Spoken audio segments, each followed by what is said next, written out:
Hello, everyone, and welcome back to the Tent of Abraham. I'm Tamir Kreisman from Jerusalem, Israel, and we continue with Pirkei de Rabbi Eliezer.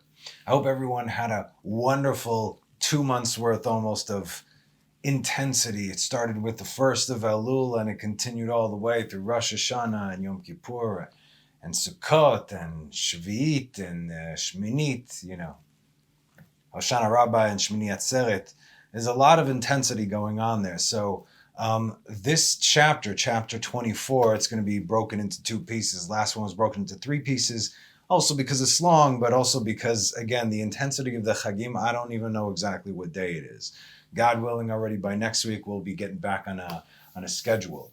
So I hope everyone got the most out of these Chagim, as if everybody else is kind of like waiting for something right now for it to sort of be settled and see what's happening. You're not alone. This is usually that feeling. We are spiritually, emotionally, mentally, and physically drained because we did our best to give it our all. So now we're going to slowly but surely recuperate and recover and get back into things. So without further ado, chapter 24a, We Shall Rebel, the story of Nimrod. Tehillim. Hallelu et Adonai kol goim, shabechuhu kol haumim, ki gavar alenu chasdo, ve'emet Adonai leolam hallelujah. We're getting into it. He, God, blessed Noah and his sons, and he gave them as an inheritance all the earth, as it is said in Genesis 9:1, and God blessed Noah and his sons, and he said to them, be fruitful and multiply and fill the earth. And fill the earth they did. The Radal says that each of the three sons has their own region, characteristics, and skin color. Each one is unique in his own way, and each live according to their affinities. So without anyone taking offense over here, this is not my opinion, but rather the writing of our sages from just this is 2,000 years ago, and history and the development of the world ever since. We're talking ever since then, the time of Noah. And these were the blessings that God blessed them. Remember, God blessed them, so therefore they are blessed. Okay. He blessed Shem and his sons, making them black but handsome, and he gave them the habitable earth. Okay, so the Hebrew for black and handsome means shcholim v'naim. Shachol is black. V'naim. Naim is, na'eh is also, it's rather fair, pleasant, comely, and so much. Okay, so dark and fair. In other words, sort of like their skin was like dark in like the original color, but darker than the original color, but the light pigmentation is still there. So they have kind of a mocha or olive skin look. In other words, Middle Eastern, right? So, if you come to the Middle East, you'll see there are many different shades and tone of skin. So we said, in other words, they're not super white people. I'm like super white, right? Not like me, but rather darker but fair. So not like black, but like a very darker than light and lighter than black skin tone. So as we know, Israel, as well as our Arab neighbors, are the descendants of Shem, hence the term and anti-Shemi, anti-Semite, from Shem. We can also see this in Song of Songs 1:5. Shchola ani v'na'ava. So the word used here is shachol v'na'eh. Na'eh is na'ava, it's the same word. So in Song of Songs 1:5, Shchola ani v'na'ava, b'not Yerushalayim, ke'oleh kedar ke'rot Shlomo.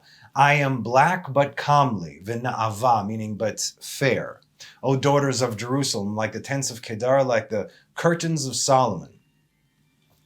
This is the true color of Israel. Again, I am speaking of so much more than just the color of one's skin.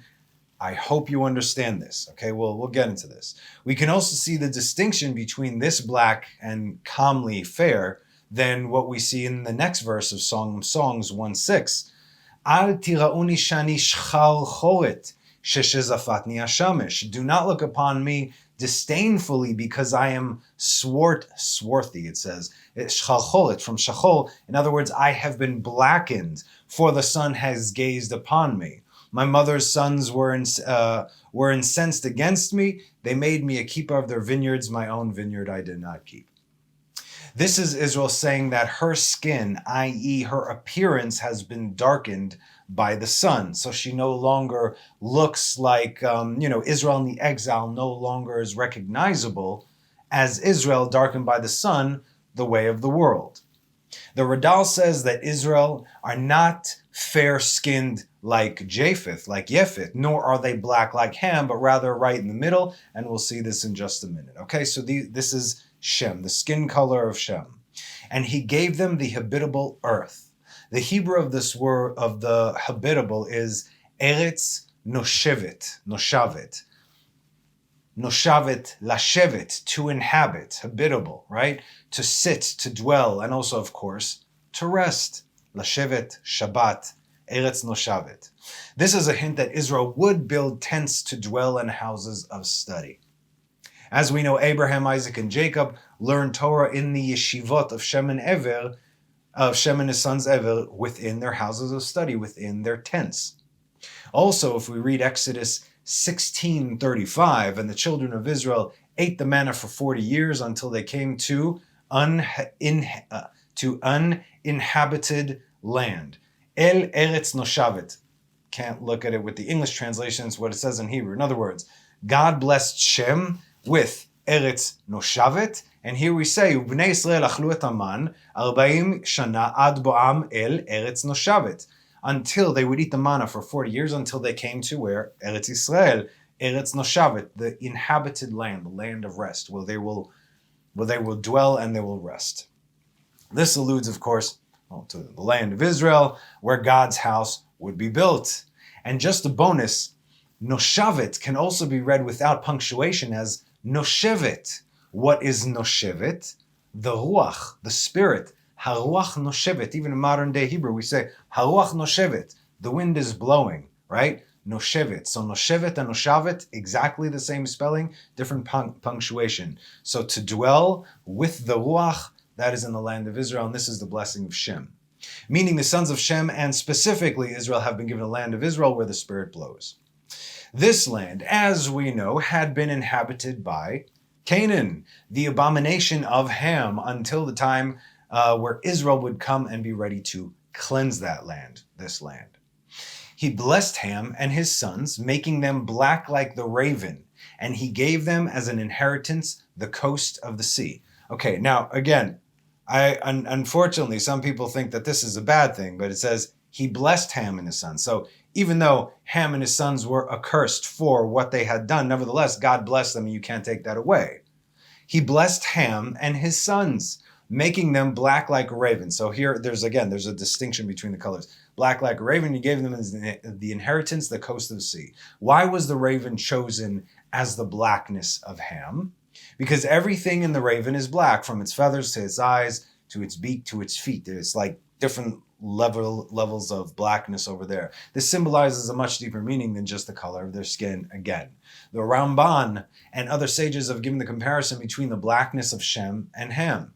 While Shem's descendants became shcholim na'im, black and calmly pleasant, good-looking, na'eh, Ben Adam na'eh is a good-looking guy, right? So black and calmly pleasant and good-looking, it says Ham and his descendants became shcholim ke'urim, black and ugly. Mind you, when Ham left the ark, because of what he had done while in the ark, he already became black as night. In other words, that was him then right there. And also it says, I don't even remember if I wrote it here, but the raven did the same as Ham. In other words, the raven got together with his mate, which was also an Asur, on the ark, and then the raven apparently became black and black and black, and then it flew off, right? Ham had 4 children, Canaan, Put, Mitzrayim, which is Egypt, and Cush, who was the father of Nimrod. Cush was the greatest and largest of them in those days, which is why when the Torah refers to a person of dark skin color, they're called Cushim, or you might read in your translation as Cushites, but it's Cushim, from the land of Cush. It's, Americans from the land of America, right? This is not a bad thing, it's just where they come from. Okay. However, this does not mean that they were ugly, nor does the term Cushi mean that the individual came from the land of Cush per se. If we read Numbers 12:1, when Miriam misspoke against Moses, she said, Miriam and Aaron spoke against Moses regarding the Cushite woman. See, it says Cushite woman. I'll read it to you in Hebrew. The Cushite woman he had married, for he had married a Cushite woman. I remember when I was in 8th grade, in the Talmud, they asked us the meaning of what this verse, like what this verse actually means, because there's a double thing over here. V'tedaber Miriam ve'Aaron b'Moshe al odot ha'isha ha'kushit asher lakach ki isha kushit lakach. He took a Cushite woman. We know that Zipporah was not from Cush, right? Moses' wife, but rather from Midian. That's the Middle East, and Midian is a descendant of Abraham and Keturah. So by default, this is not Cushite. It does not necessarily mean black, right? In this case, it meant that she was very beautiful. And of course, there's a whole backstory over there. The backstory being, I'll just give you a little bit, Moses' first wife. Did you know that Moses was married twice?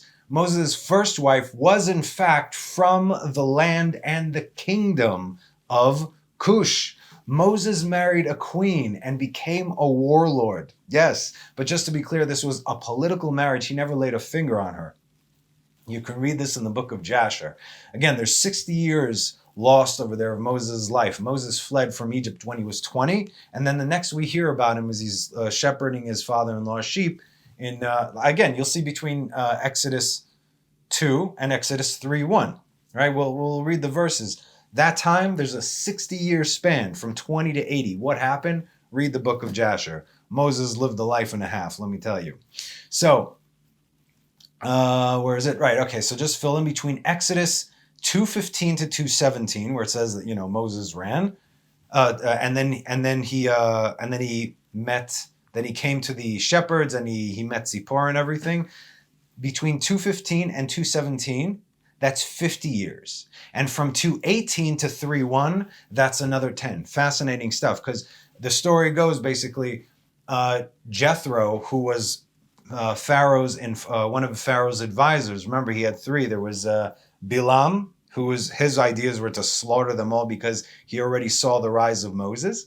Furthermore, and Balaam was also there during those 60 years where Moses was a warlord. Balaam was coming against him at every turn with all his magic, and he couldn't defeat Moses. So it was personal already from birth, going all the way. That's why he had it in for Moses. So then when Jethro, who was then expelled from Egypt because he says, I stand against killing of the male children of Israel, Pharaoh expelled him. So that's when he went back to Midian, became the high priest of Midian. So when he saw Moses, he sort of recognized him in a sense. He's like, wait a minute, this guy is coming from Egypt. He must be what do you call it? Like a prisoner who fled or something like that. And he put him in prison for 10 years. And Zipporah was feeding him every single day because he says, listen, we're still within the realm of Egypt, and if they come here looking for him and they see that he's living well, it's going to be bad news for me and my family. So he imprisoned Moses for 10 years, the 10 last years. And then, the story of the sword and the stone, or rather the staff in his backyard, he lifted it up like it was nothing. He gave him Zipporah as his firstborn daughter as his wife, and they lived happily ever after. Not really, but you know what happens. So basically, you see there's a lot going on, a lot of backstory. So back to the sons of Ham. For instance, if you see some of the oldest Egyptian hieroglyphs and wall paintings, you can clearly see that the Egyptians were the dark ones, while the slaves were much lighter skinned than they. And he gave them as an inheritance the coast of the sea. Specifically speaks of Mitzrayim, as their name literally means Metzar Yam. In that order of spelling, Metzar Yam, which is Metzar is siege, Yam, sea, siege. He gave them the control of that. They had a great navy in the Great Sea, which is the Mediterranean, as well as the Red Sea, down south. We know that every nation has a governing angel. We've discussed this. While Edom's angel is the Samech Mem, it is Satan himself, the angel of Egypt's name was because he was killed, Rahav, not Rachav, like Rahab, but it is Resh He Bet, and I say was because Exodus 14:30. On that day, the Lord saved Israel from the hands of the Egyptians. We know the translation is bad. And Israel saw the Egyptians dying on the seashore. Not what the Hebrew says. Vayosha Adonai bayom hu et Yisrael miyad Mitzrayim, from the hand of Egypt. And Israel saw Egypt dead on the seashore. Every translation is wrong. And on that day, the Lord saved Israel from the hands of Egypt and saw Egypt dead on the seashore. We have learned this before. Mitzrayim is the land of Egypt, while Mitzrayim is the name of the governing angel. And Rahav, not to be confused again with Rachav from the book of Joshua, was the minister of the sea. Okay, people of the sea, minister of the sea, which is where the Egyptians drew all their power from the water. They used the river as a source of life for themselves, death for the Israelites, which is why the first 3 plagues were meant to weaken their faith in the water and also the God of water, if you will. And the final blow, both to the governing angel and to the Egyptians, came by water, as God cut the sea into 12 pathways to lead Israel to safety, an absolute dry land in order and according to their tribes, and closed it upon the enemies and killed them and the angel, that is Egypt, along with them, thereby showing the entire universe who's boss. Incidentally, and I know we've learned about this before, but Rahav asked the Samech Mem, Sam and El, for assistance during this time. He tried to help him, but obviously it didn't work. The king of Sidon, was a descendant of Ham, and he sat where Lebanon is today. Of them it is said in Isaiah 18:1, woe to the land shaded by wings, which is on the other side of the rivers of Cush. The biblical Cush is the eastern part of today's Egypt, Sudan, Eritrea, Ethiopia, Djibouti, and Somalia. So the eastern coast of Africa, going all the way down, all along the Red Sea, i.e. the rivers of Cush. And by the way, Egypt has pyramids. Today in Sudan, which was ancient Cush, they got dozens of pyramids over there, dating over 5,000 years old. So that was the structure of that time. And again, just like in Egypt, Cush, Sudan, has got them standing till this very day. Now, why was the skin color and occupation on the sea a blessing to Ham and his descendants? How many white people live in the desert? Right? Because we're talking about some of the hottest places on earth where a white person would be burnt to a crisp. So you have the black skin to absorb the heat and the water to cool them down. God bless them indeed. You obviously can't look at Egypt today and see any connection between the people and its history, right? Today's Egyptians are Arabs. They have nothing to do with Ham or Israel back in the day. In fact, Egypt, which is clearly in Africa, is considered to be part of what is called the Middle East today. Again, we're talking politically speaking.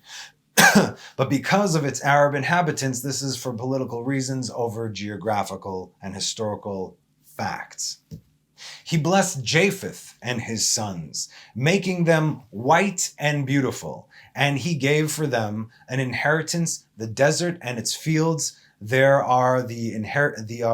These are the inheritances which he endowed them.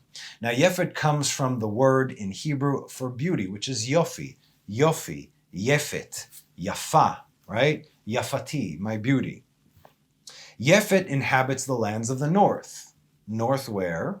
North of Israel. Everything revolves around Israel. North of Israel, which is the center of the world and the strategical passing point that holds together the Middle East and Asia, that's to the east, that's Shem, and to the south, Ham, that is Africa, and to the north, that's Europe, and that is Japheth.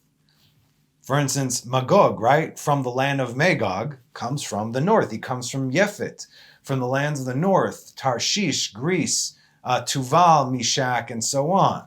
Now, the question had been asked before, how could the world have repopulated so quickly after the flood, a total of 340 years? So we see there's 340 years from the time they exited the ark until the time where the tower was in full swing.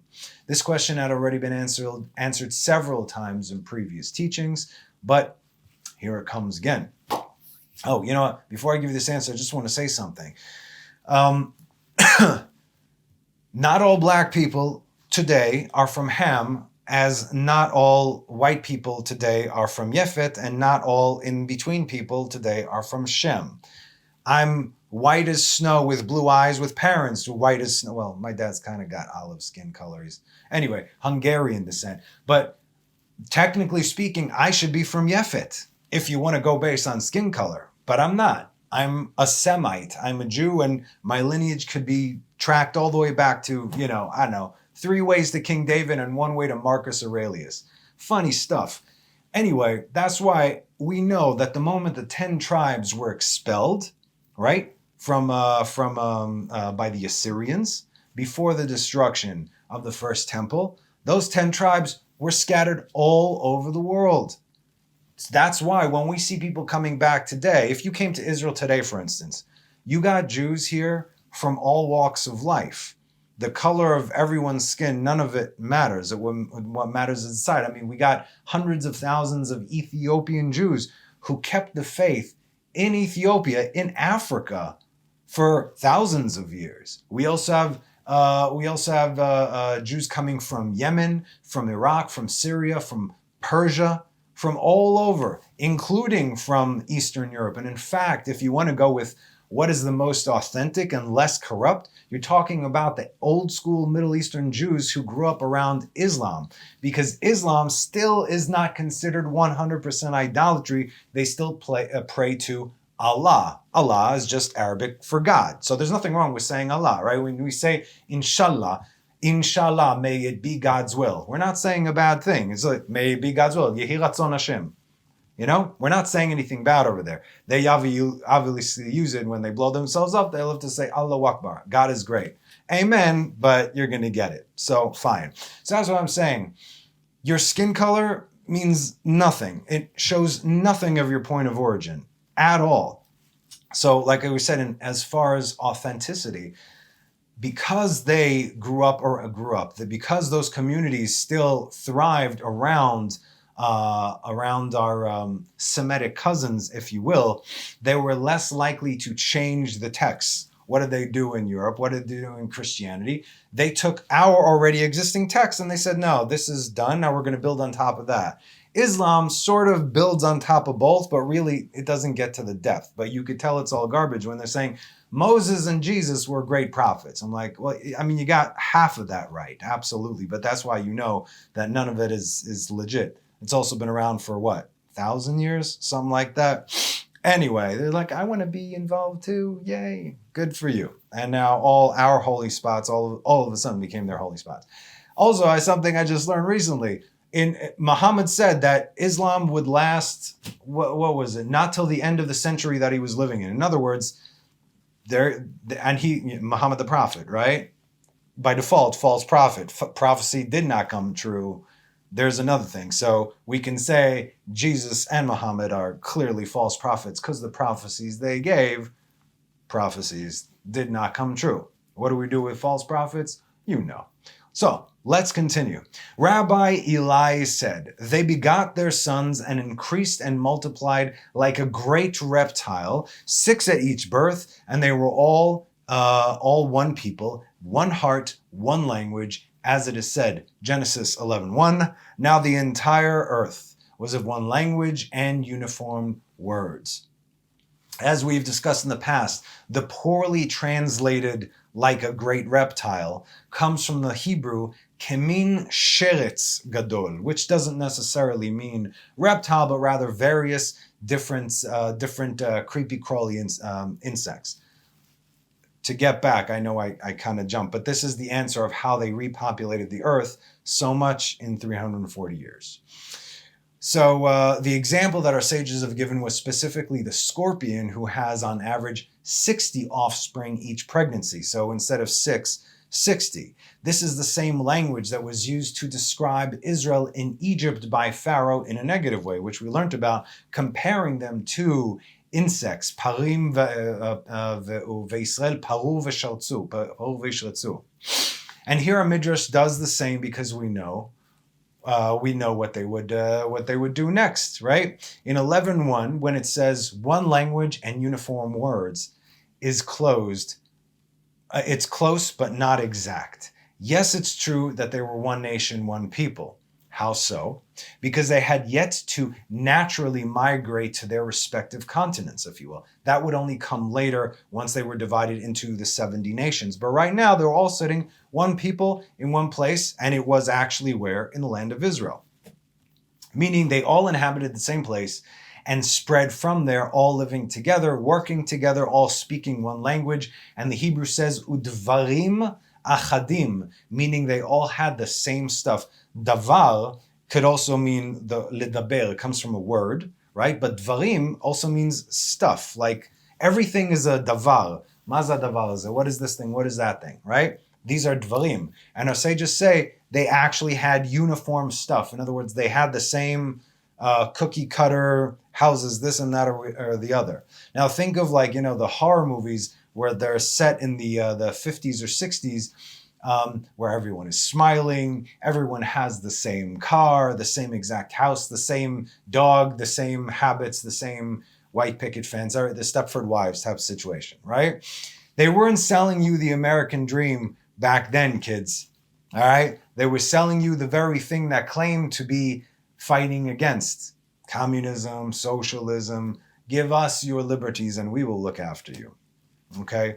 Nothing much has changed, really, if you think about it. But in this case, they meant it. In a perfect world, it would have looked like a Star Trek scenario, like we said, where everyone in the world spoke the same language. English, obviously. And every last man and woman and child is working together towards a common goal, the betterment of mankind. And that's how you can build a spaceship fleet. I'm more of a Star Wars guy than a Star Trek guy, but like I said, the Star Wars died with the tridge. But that's it's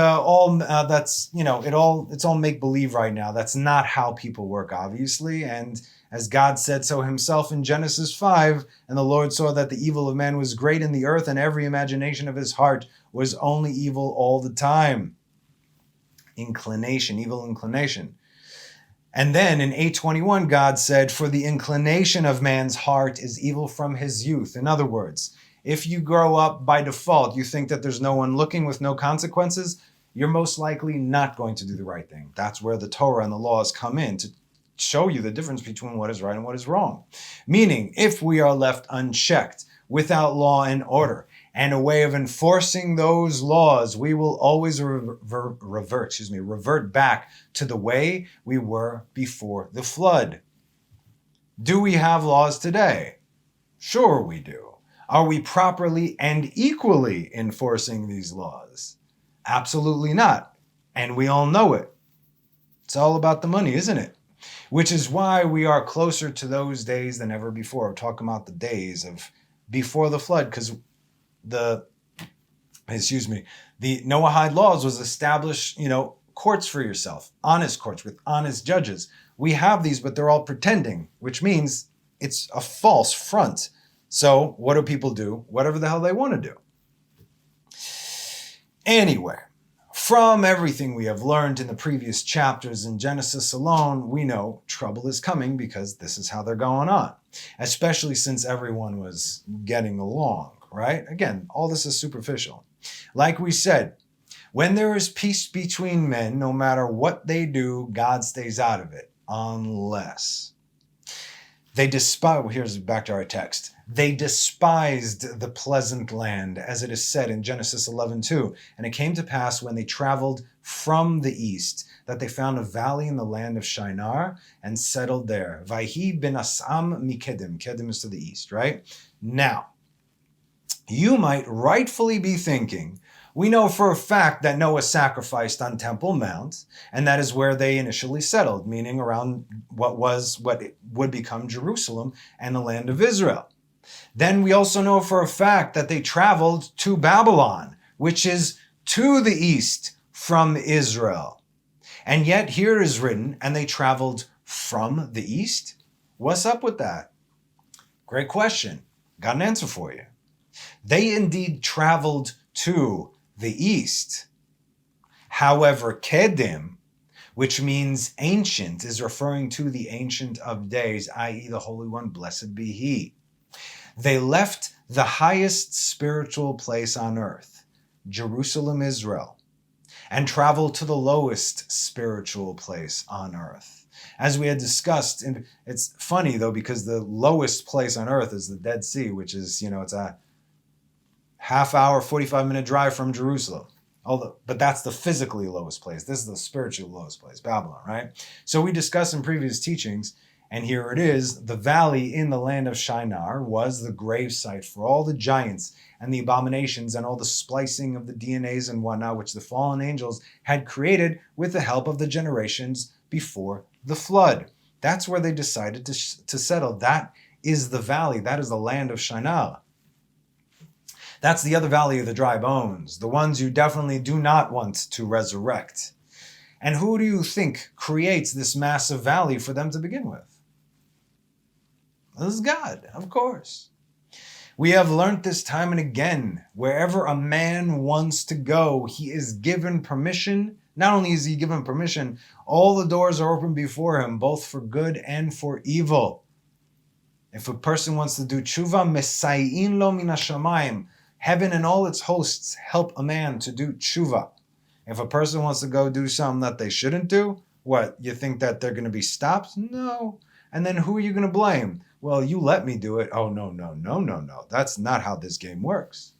It's no wonder that that would be the place where we choose to defy God yet again, that same valley over there, that you have all that impurity underground. Furthermore, when we read that they despised the pleasant land, in Hebrew it's uma'asu eretz chemda. This term can be found in 3 places in the Tanakh. So what is eretz chemda? Further proving that they actually were in the land of Israel. Jeremiah 3:19. And I said, how shall I place you among the sons? But I will give you a desirable land. That's Eretz Chemda, an inheritance of beauty of hosts of nations. That's the first one. Va'anochi amarti ech ashiticha bevanim ve'eten lach Eretz Chemda. Nachalat tzvi tzivot goim.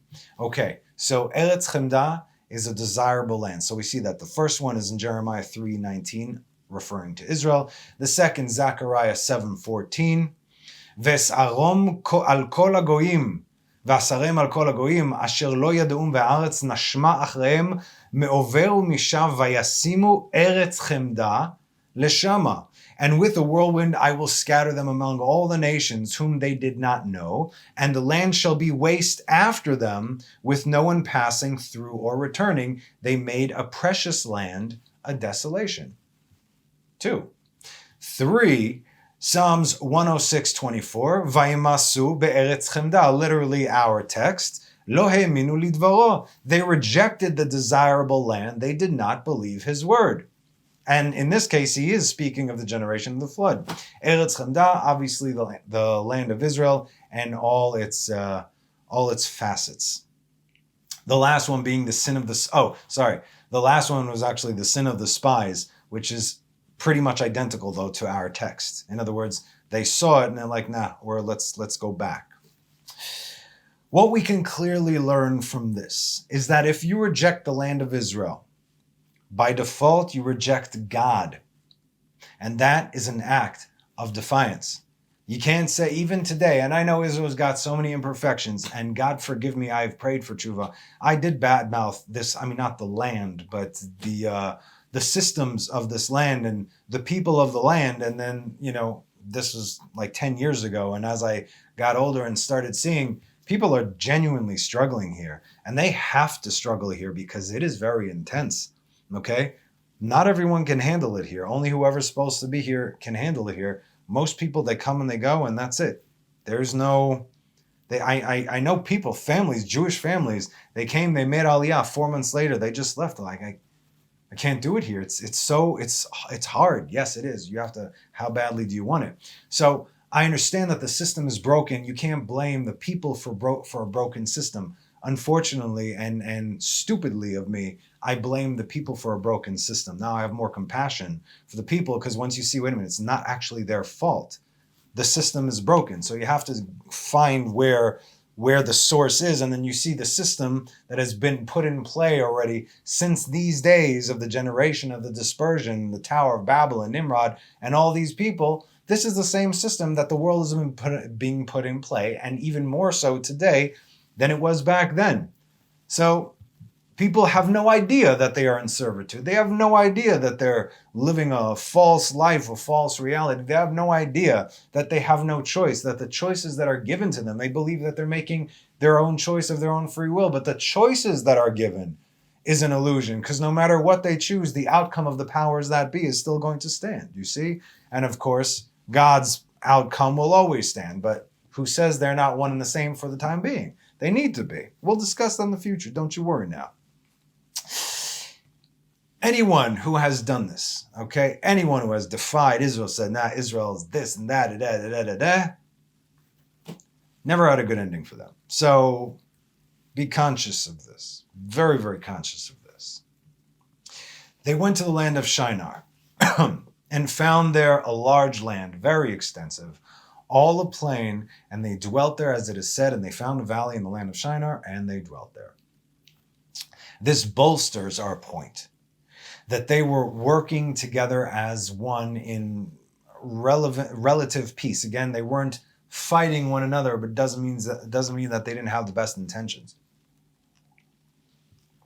As they chose to live together on a plain, meaning no one was higher than their neighbor. We're all equal here, but there's that tower in the middle. All right? Very extensive means that there was ample space for everyone. Now understand this, if you do a simple multiplication of 6 kids per pregnancy, every year you can get to 18 new people until those people, those women grow up, their age of conception, and then on from there over the course of 340 years. Multiplying like crazy, millions and millions. So we're easily talking of millions of people here, able to dwell comfortably together in one valley on one plain. And they all dwelt together, the three families and their offspring. So you had all the colors over there. See, it's all good. Rabbi Akiva said, they cast off the kingdom of heaven from themselves. We already saw this clearly as they traveled from the Ancient of Days, because the Shekhinah dwells in the land of Israel. And when it doesn't dwell in the land of Israel, it goes where Israel are. So that's why if you read the end of before Jacob descended to Egypt, God said, Ani eredimach, I'm going to descend with you. Meaning there's no Shekhinah in the land of Israel right now. It's where you are. Today in the world, where is the Shekhinah? It is also in the land of Israel, because the Western Wall still stands, the remnant of the Second Temple, the one that they said would be destroyed, but yet it is still there. So there's another false prophecy. And it says that the Western Wall will always stand, it will never be destroyed, and the Shekhinah is to the west, and that is what they meant. Furthermore, once Israel all gets together, then the Shekhinah gets stronger, because we are the ones that actually carry the Shekhinah with us. We don't carry it with us. It says it follows us around wherever we go. So, Jews, behave yourself. Okay, so the Shekhinah dwells in the land of Israel, and this God chose his holiness to emanate from. That is where God chose to reveal the truth, as we know. It's not in the States, it's not in Europe, it's not in Africa, it's in Israel. And what does one even do in today's day and age when you cast off the yoke of the kingdom of heaven? In Hebrew it is called Ol Malchut Shamayim.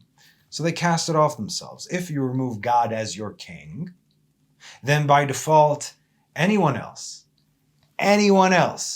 or even anything else that you place in that spot is by default idolatry. If it is not God, and only God, and directly God, that's the other thing. Only and directly God, that is by default idolatry. I don't know where people get that there's something between us and God, but there is no separation. If you read their journey through the wilderness, this is what they're trying to do. Did Abraham, Isaac, or Jacob need a mediator between them and God? The children of Israel kept on using Moses. Moses kept on saying, why? Stop praying to me.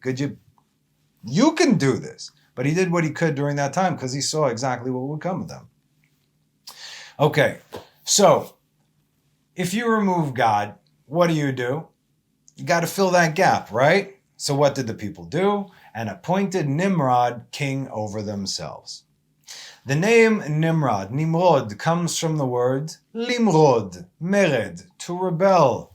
Nimrod, hava Nimrod, we shall rebel. That's what his name means. Now, question. Who came first, the rebellion or the rebel? The rebellion came first, and as a result, they placed the rebel as their king. And as we know, to a place where a man wishes to go, he is given permission, even assisted. This is throughout the Talmud and the Mishnah, but the source is actually where? In Parashat Balak. That's the source. The source is always the 5 books of Moses.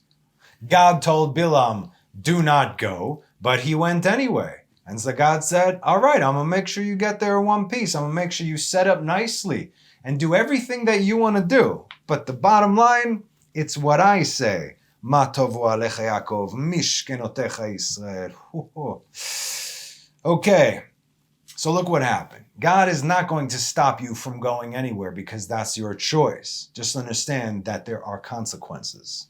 Nimrod was the culmination of that generation, their mouthpiece, their representative, their king, and they got exactly what they wanted, and they will get exactly what they deserve.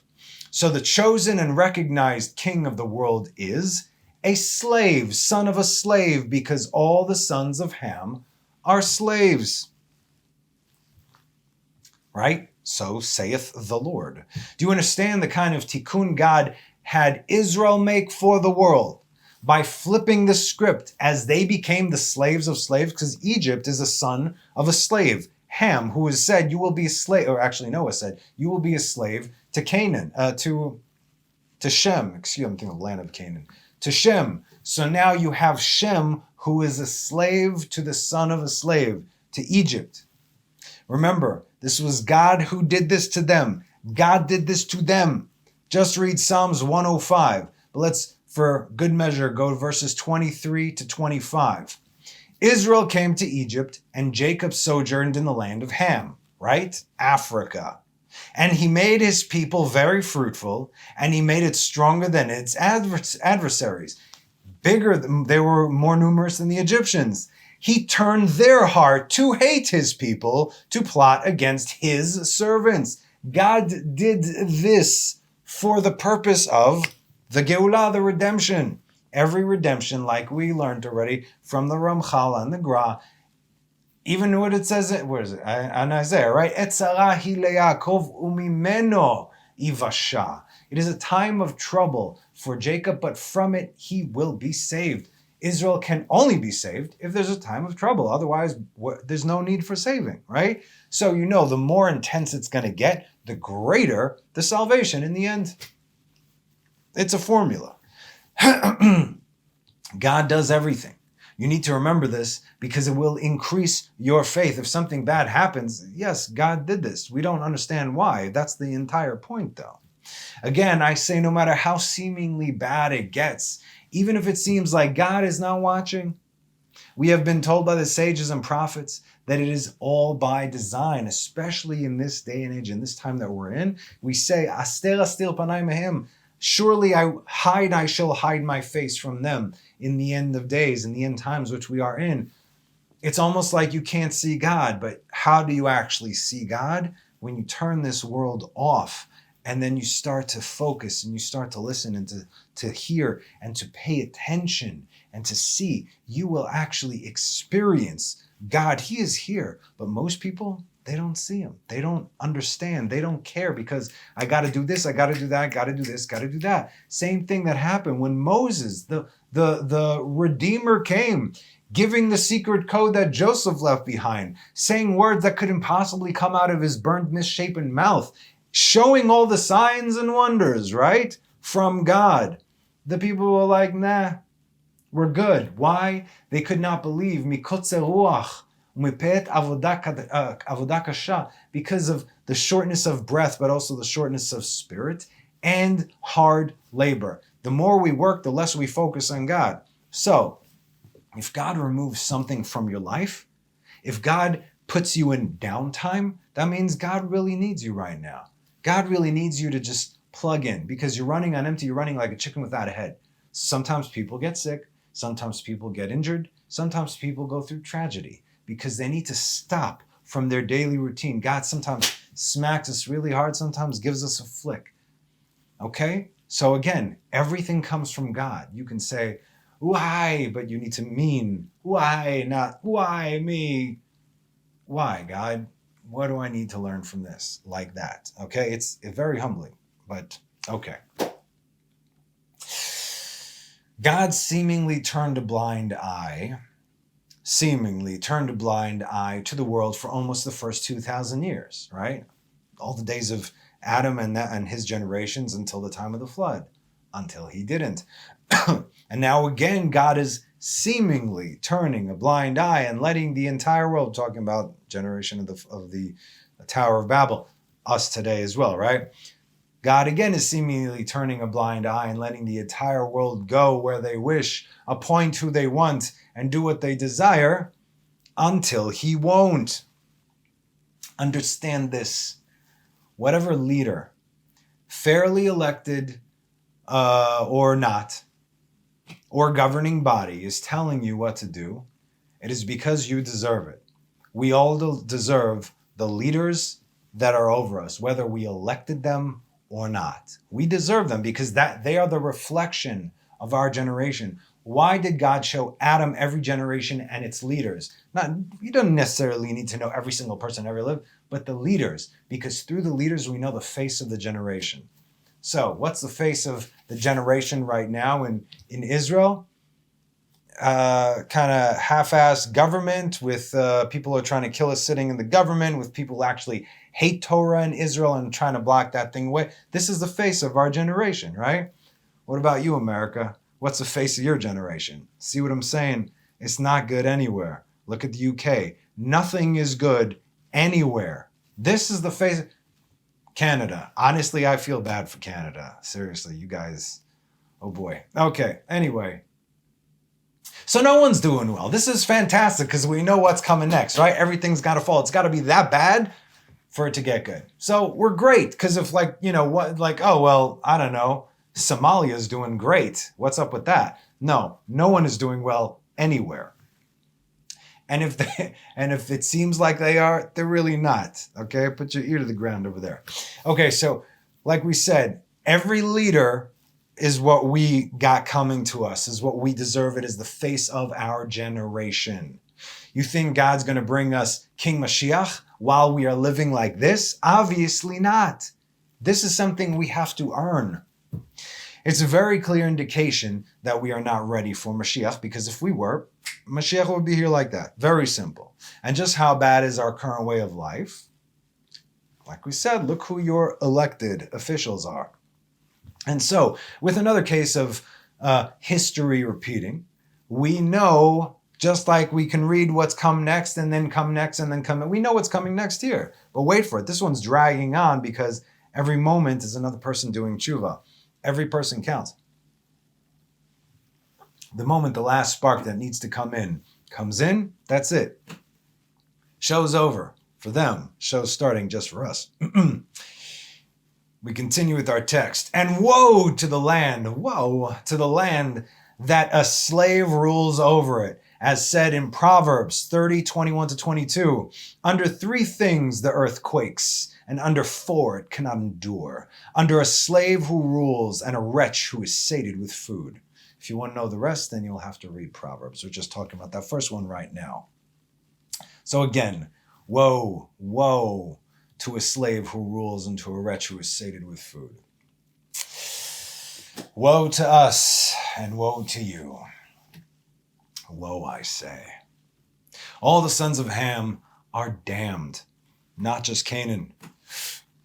Furthermore, our sages said that the earth actually quaked once they crowned Nimrod king. It's like, oh no, not again.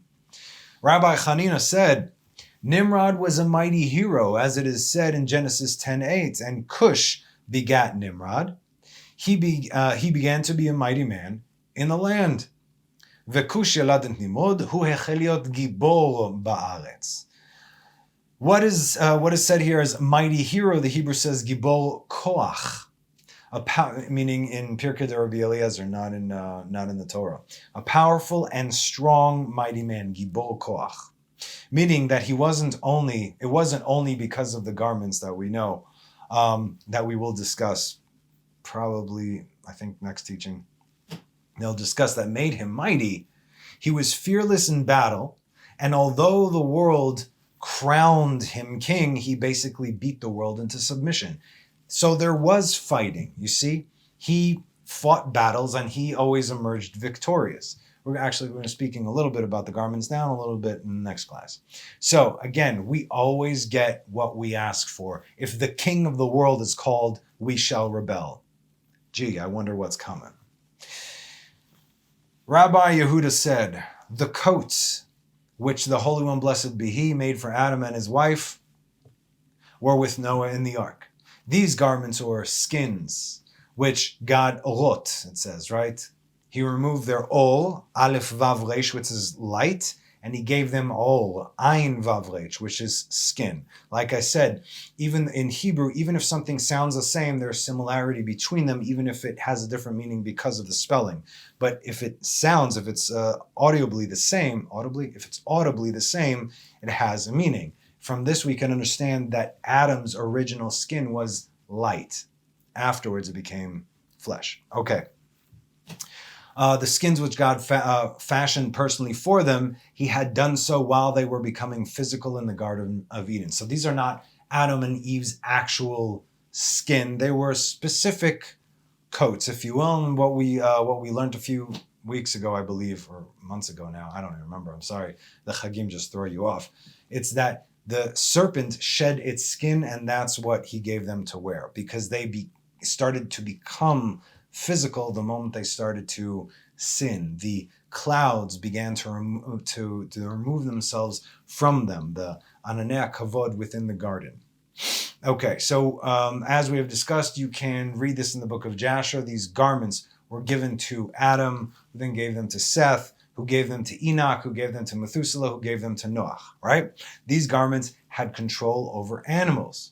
How did they have control over animals? Because it was given to Adam, who was the owner, if you will, of all the animals. He named them. So when Noah would go feed them in the ark, he would put on the garments. That's why he could walk inside all their cages. He probably forgot to wear it that time where the lion bit him, right? He's like, what? Oh, man. Okay.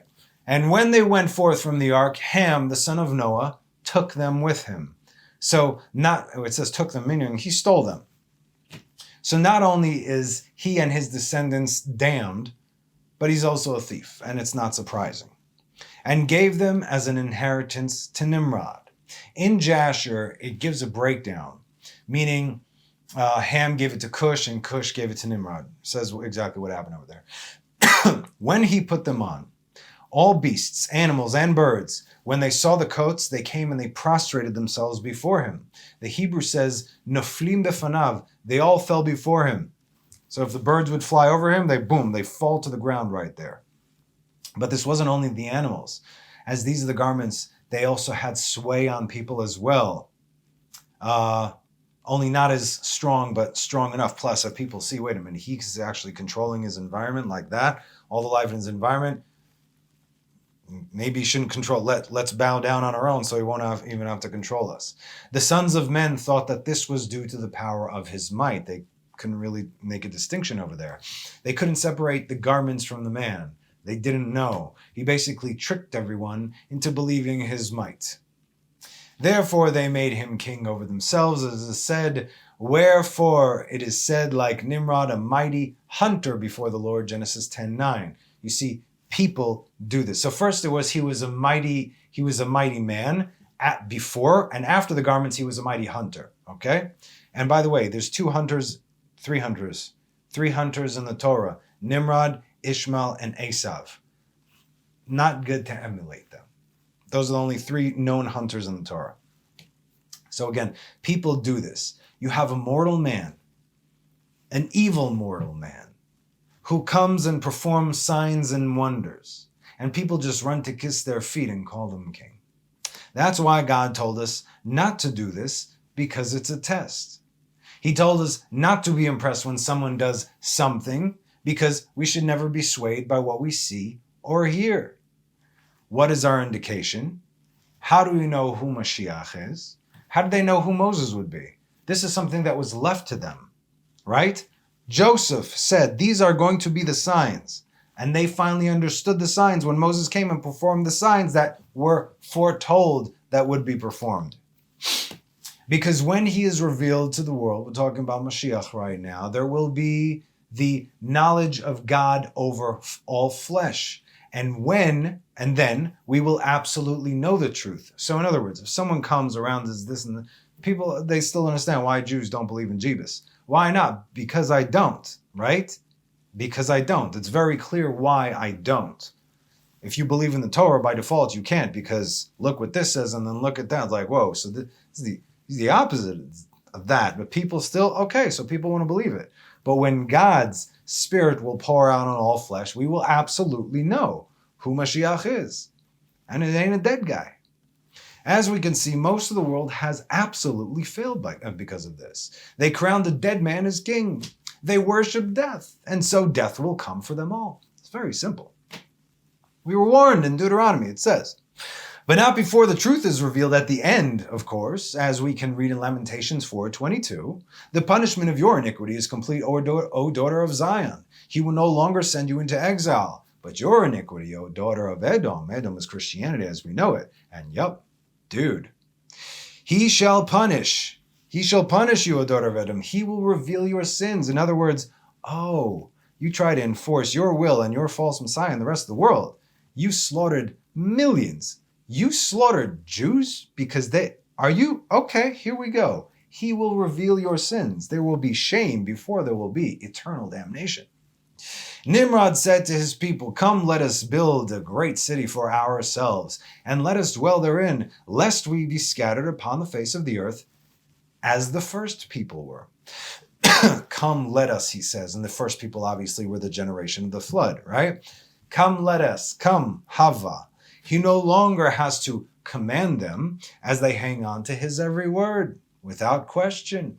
Here's the language in the Torah, Genesis 11, 1 through 4. Now the entire earth was of one language and uniform words.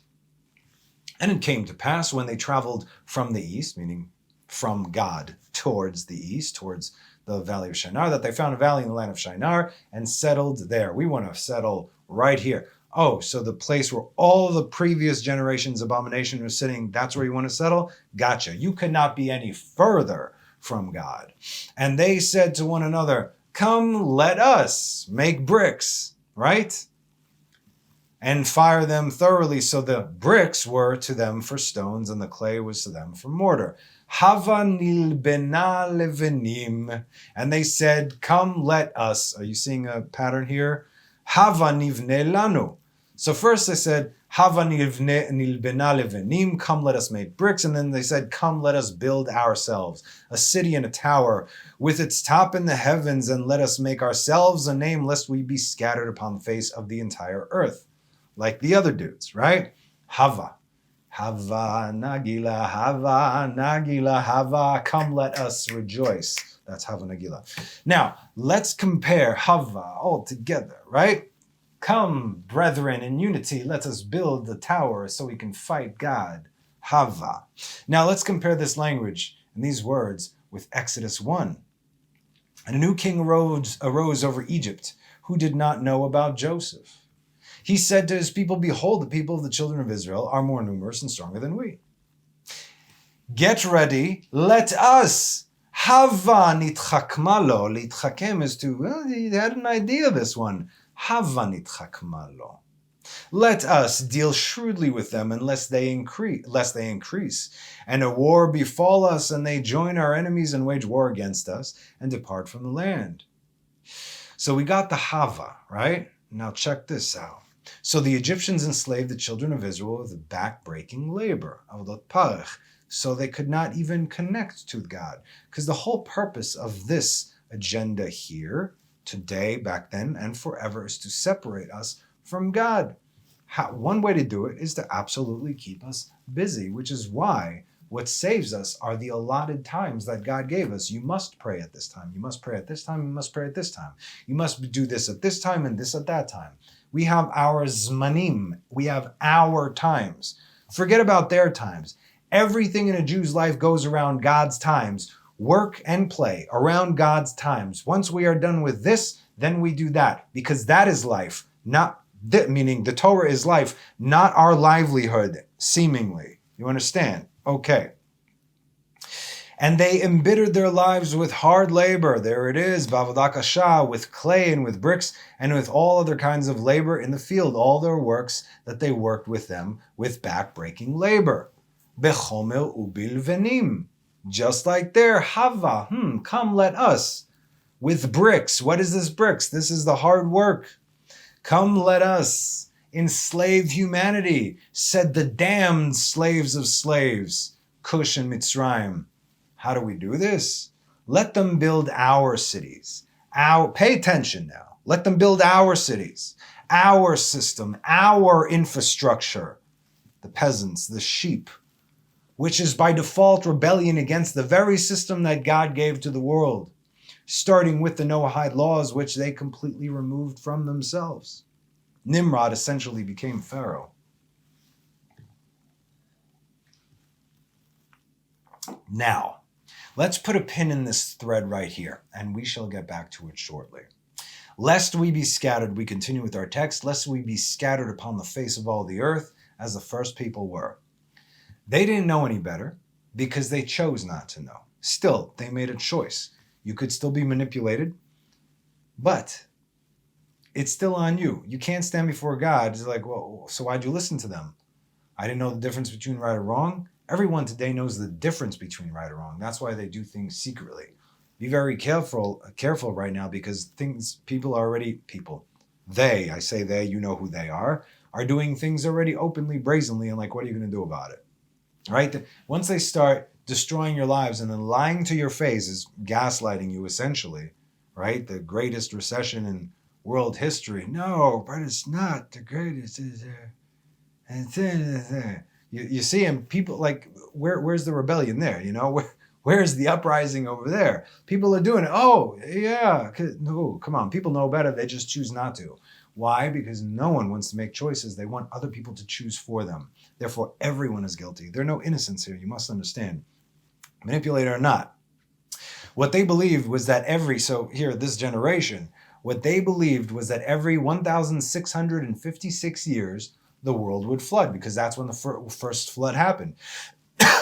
They already heard the stories how the giants of old could not stop the water from beneath because it was boiling, and despite their size, they could not reach the windows of heaven. So they prepared. For what? To build a tower that would reach the firmament and shatter it. Oh yes, a tower that would reach the firmament and shatter it, thereby waging war upon he who brought the floodwaters, which they believed could actually be done. One world government, one language, one currency, one mind, one world order. And guess what, boys and girls? They have been trying to break that firmament, that glass ceiling, if you will, ever since. Let us build, let us build together as one, united. Let us build a great tower in its midst, ascending to heaven, for the power of the Holy One, blessed be He, is only in water, these idiots say. And let us make us a great name on earth, as it is said, and let us make us a great name, Genesis 11:4. In Hebrew, a tower is called a migdal, right? This comes from the word gadol, large or big, or even more so, it is tied to the word legadel, which means to grow, to raise. Like if you say to raise children is called legadel yeladim. Migdal, because it keeps ascending. Legadel yeladim, to raise children. So what were they raising here? The tower could have also very well been a metaphor. Wasn't. But the tower could have also very well been a metaphor for their defiance, brazenness, and rebellion. Back then, they built it only for a few years. And look how far they came. Look how in just a few short 100 years, mankind completely dismissed the cataclysmic event that wiped out all life on earth, save for those who were inside the ark. And now, they're doing it again. Who do you think is... Okay, 1 second. Just like the generations before them who said, we don't want your rain, right? We don't want your rain, but we also don't want your reign. so too now they say the same thing and they intend on fighting back the pathetic fools. Problem is that most people get dragged into it by default. Behold the world, right? So again, do I believe that there was a tower? Absolutely. But what held that tower together was not necessarily the building materials. It was the impurity of the one world order who took all that focus, all that desire, because intent and focus, you don't think it matters, but it absolutely does, right? You see people, you ever see these people, really poor souls, if something small, really minute happened, oh, that's my luck, oh, that's my life, oh, of course this would happen to me. Yeah, and it's going to keep happening to you because you're already putting that's your focus. Your focus on that you're worthless and everything bad is going to happen to you and you're drawing that in. You're inviting that. Of course it's going to happen. Now what's going to happen if everybody's focused on the same thing, on fighting God? They're going to succeed in whatever it is that they want to do, especially since they're speaking one language, Hebrew. This is by default.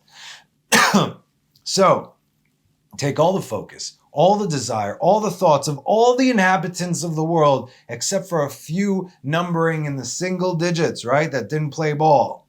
When the entire world is connected on that level, they can absolutely do anything.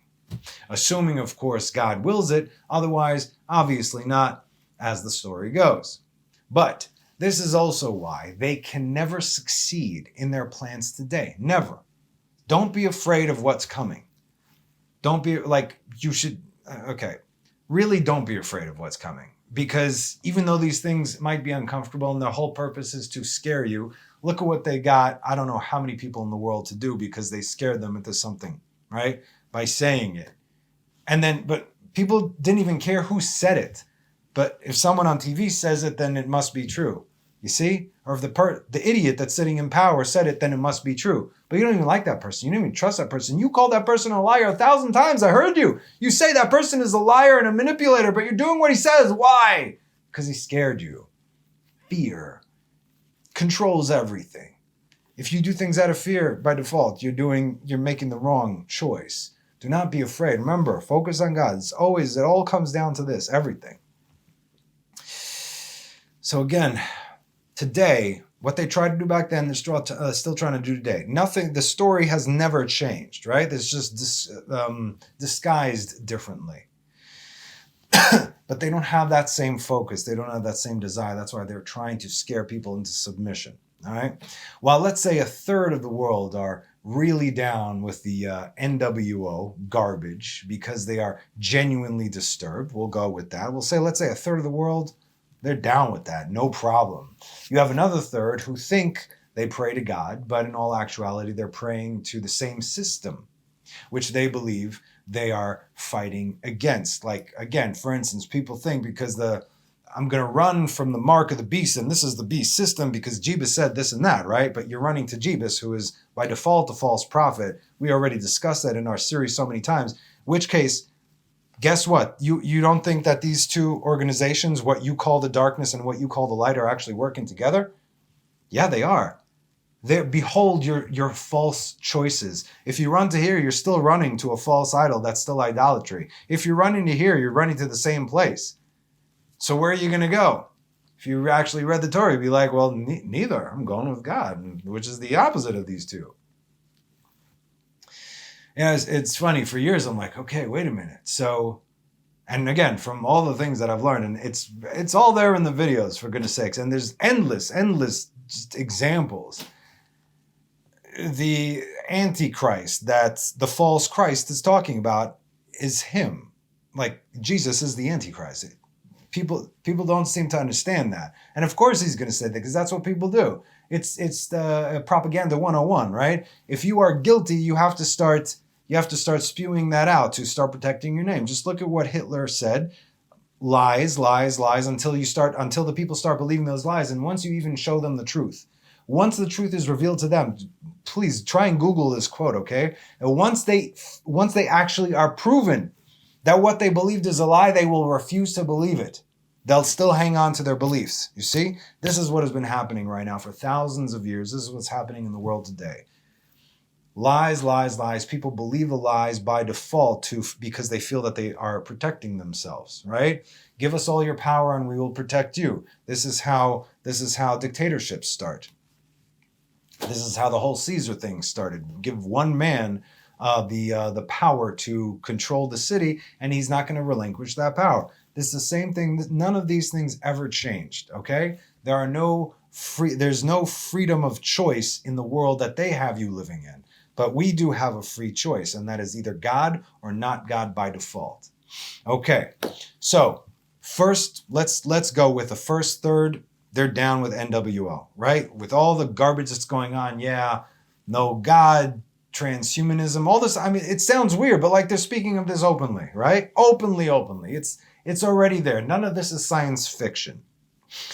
So then the second third are praying to who they believe is God, but it's not. So their intentions are good, but they happen to be praying to Satan. What are you going to do? The last third, that includes Israel and the Noahides, who don't worship men or idolatry, obviously. And all the nations, obviously, that are going to let all this stuff go. Now, as we know, the world is going to get hit. It says it in the Zohar very clearly. 1/3 will be completely destroyed, wiped out, no life anywhere, 1/3 of the world. Another third will be heavily damaged with many casualties, but still not completely destroyed, few survivors. And the last third will barely be touched. Right? That's going to be around the land of Israel. Now, who do you think this is? I'll give you a hint. At no point in the history of the world did the Jewish people ever try and impose their will and forcefully convert people or kill them. Christianity did. Islam did. They got slaughtering people right now also in Africa. I mean, it's terrible what's going on over there. But again, what, you think God doesn't see these things? You think, oh no, that was the past. And no, everything it's right before God currently. We destroyed all the nations that were called to be destroyed by God, except for Amalek. We dropped the ball on that one, right? But the two other major world religions claiming this land in God's name, which God are you claiming it in? Understand, they have no future. You guys know this already. There's no future over there. This is not in this world and not in the world to come because of everything that they have done. And they won't be wiped out before they know the truth. First, you're going to know the truth, then you're going to be wiped out, right? Like I said, God will expose your sins. As they wish they could die of shame for what they had done to God's people throughout history, even till this very day. They're walking around the streets here. If you have a hard time with what I just said, because some people might, then just read Zechariah 8 and 9. Real quick, let's do it. And it shall come to pass throughout all the land meaning all the earth, says the Lord, 2 parts of it shall be cut off. Boom. They shall perish. I said that in the Zechariah. And the third shall remain therein. What's going to happen with the third, right? And I will bring the third in fire. And I will refer, the third is not just going to be like, oh, la-di-da, we're good. No. If you want to be with God, I will refine them as one refines silver, and I will test them as one tests gold. Israel have been tested since the dawn of time, for goodness sakes, especially over the last 2,000 years. If you want to join the ranks, you got to go through this too. Don't worry, it's a good thing in the end. And I will test them as one tests gold. He shall call my name, and I will respond to him. Not anyone else's name. You call somebody else's name, you ain't getting in.